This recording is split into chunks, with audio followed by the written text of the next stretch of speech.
Kaya na. Nagising ako. Sarap ng tulog ko ah. Kain tayo guys.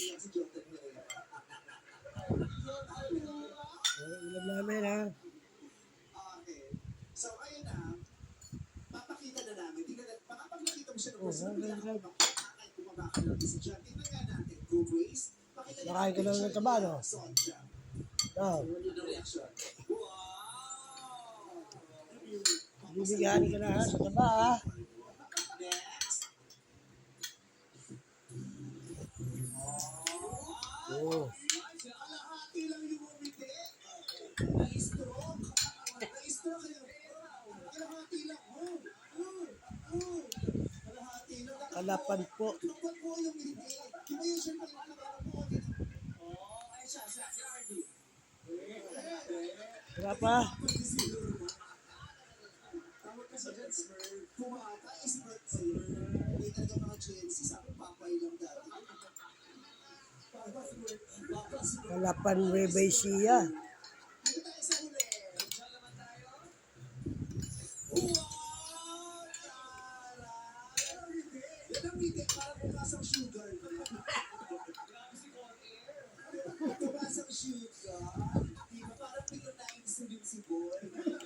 Matapos yung makita ang itsura mula sa larawan ni Sonja, mga bangers, akyat, o baba. Nako! Oh my God! Grabe sa bestie mo, Cha. Ano masasabi mo? Dalawang bumaba. Bakit? Ano ba kasi picture yung pinagdala mo? Wala. Parang nakawaki. Yung itsura niya yun eh.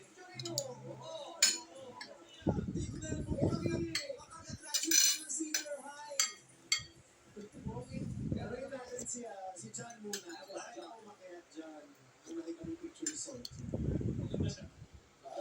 Yung tipo mo, simple but sweet. Tipo mo si Sanja yun. Yung mga ganun, yung mga ex-girlfriend ko, mga ganun. Sarap. Ganyan ang tipo mo? Ganyan ba ang tipo mo? Eh, ang tipo mo, ganyan ba ang tipo mo? Sa Sonja, ganun yung mga ex mo. Di ba maalala mo ng ex mo kung nakita mo si Sonja?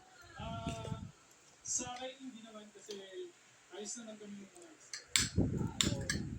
Oh, ayos. Personal preference lang. Nakulit na siya ng